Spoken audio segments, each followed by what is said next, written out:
What is up, hobby friends? Welcome to my final video of the year.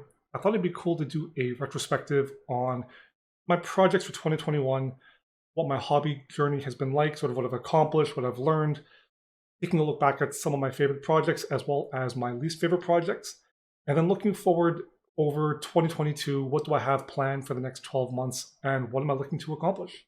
Looking back at the start of 2021, I started the year working on my Junk Force Overlords, trying to get a competitive 2,000 points painted for that. There was the hopeful expectation that we would go to Adepticon this year, as well as play in more local events. That didn't end up happening, but I did get the army finished, and at least locally within our gaming circle, I did get about 5 or 6 months of gaming with the army in before the new edition in summer killed both the army as well as my drive to play Age of Sigmar at the moment. Once I got the Junk Force completed, it was mainly just finishing up existing collections, having a few false starts on armies that I wanted to collect but didn't end up doing, and then working on both commission work as well as a lot of Marvel Crisis Protocol for my own collection. So for my Necrons, I painted the Silent King twice, both for myself as well as a commission for a client immediately afterwards. Two armies I wanted to do but didn't end up doing: Soulblight Gravelords and the Deathwatch. I started Warhammer Fantasy playing vampire accounts, and I thought that the Soulblight would be much of the same. Army isn't really kind of the style I want to play. I did paint a Rider card just for fun, and then I got rid of the rest. For the Deathwatch, I wanted a casual narrative Space Marine army for my own collection. Really wanted, and I enjoyed playing with the army. I just didn't want to paint them at all. I painted this Deathwatch Chaplain on bike as a test. I had about 5 false starts on the army where I'd hum and haw on, I'm going to do this, and then immediately switched to, I hate this army and never want to paint it. Ultimately decided I wasn't going to do it, so I sold it, and we're moving on. I finished up a Porphyrion for my Adeptus Titanicus collection. The game that's pretty much dead, never going to play it. I'm not going to buy any more models for it, but I like having the collection fully painted and in the display cabinet at the store. This was a nice way to round out the collection and finish off everything I had for the game. I painted up a couple of 40k Knights and a Tech Priest for this House Tyrannus project. This is an ongoing commission. Started this year, and I think we have a whole bunch of models in 2022 that we're going to be tackling sort of as we go, so this will be a slow grow long-term project. And then my goal for 2021 originally was no unpainted models by the end of the year, and that failed spectacularly because of this game, Marvel Crisis Protocol.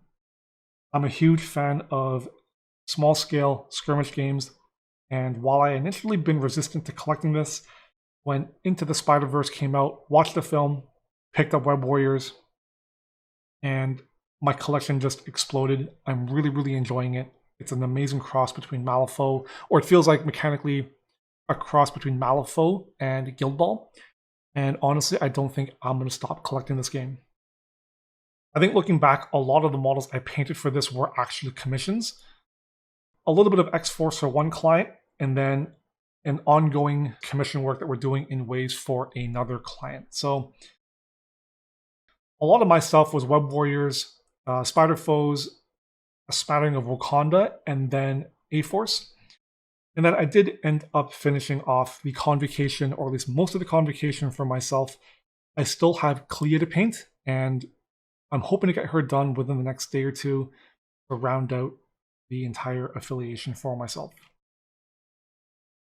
I also did work on some terrain, 40k in Age of Sigmar, just some desert stuff that I can use interchangeably, so some rocks, a couple silos and bunkers. And then I also worked on a modular subway board for Marvel Crisis Protocol. Really fun project, learned a lot, and I'm looking forward to working on another table this year for Marvel Crisis Protocol. So all in, I'm looking at 209 models fully painted, and then once I finish off the Tech Priest and Clea in the next few days, that'll bump it to 211. I am counting the terrain pieces and being a little generous with things like the trash cans and the benches, counting them as individual models. So if you want to get rid of those, I am at 109, so 111 with Clea and the Tech Priest.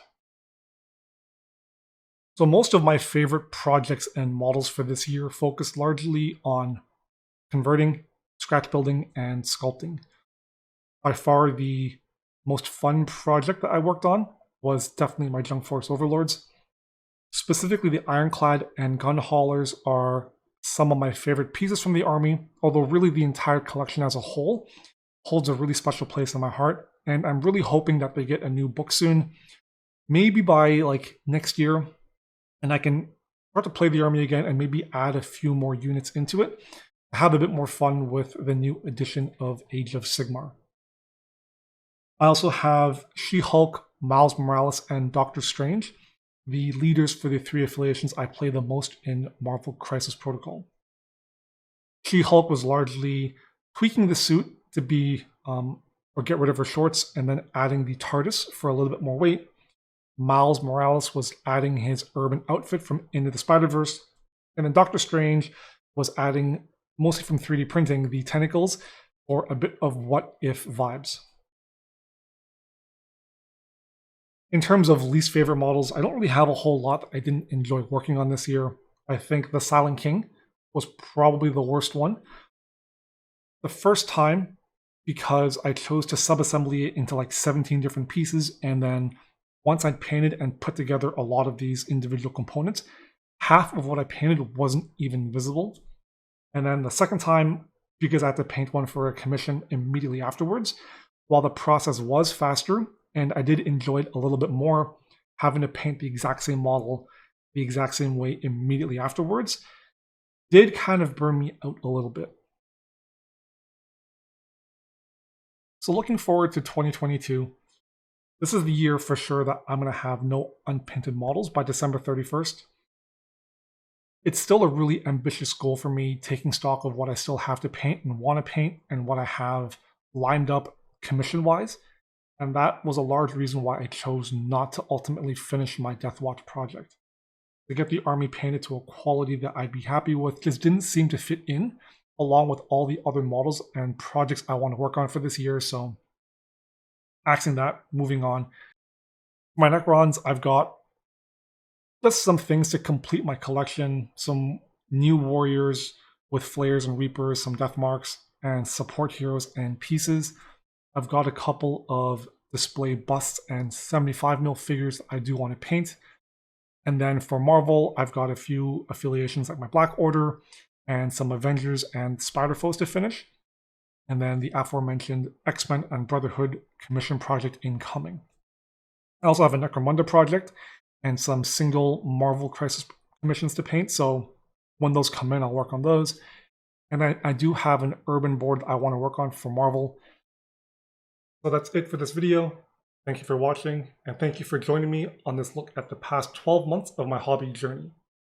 I also want to thank you for all of the support and encouragement and love that you guys have shown me over the past year, and I look forward to inspiring and motivating you with my future projects for 2022. If you want to check out my other social media platforms, I'll make sure to drop links in the video description below. And I hope you all have a wonderful new year. Stay safe, and I'll see you in 2022. Until next time, happy hobbying.